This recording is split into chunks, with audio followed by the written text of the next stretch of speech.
Hi hello అందరికీ. ఈరోజు మా ఇంట్లో అంటే సండే అనమాట. సండే స్పెషల్ చూసేయండి ఒక్కసారి. ఏం చేశాను, బిర్యానీ, దమ్ బిర్యానీ అనమాట.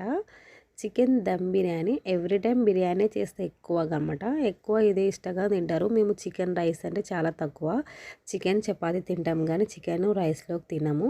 అందువలన ఇలా అయితే దమ్ బిర్యానీ చేశాను అనమాట. చాలా బాగుంటుంది. తర్వాత వచ్చేసి అందులో కొద్దిగా గ్రేవీ కర్రీ అయితే చేశాను.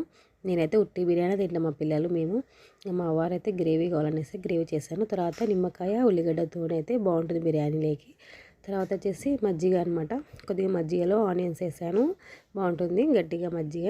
తర్వాత ఇక్కడ వచ్చేసి అటుకుల పాయసం చేశాను. హాట్ తిన్నాక స్వీట్ తినాలి కదా, బాగుంటుంది అన్నమాట. అటుకుల పాయసం చాలా బాగుంటుంది. రెసిపీ పెడతాను, ఈరోజు కాదు రేపు పెడతాను రెసిపీ, ఓకేనా. బిర్యానీ అయితే బాగా పొడి పొడి లాడుకుంటూ బాగుంది. ముక్కలు కూడా బాగా కుక్ అయ్యాయి అనమాట, చాలా టేస్ట్గా ఉంది. Okay bye. వీడియో నచ్చితే లైక్ చేసి సబ్స్క్రైబ్ చేసుకోండి.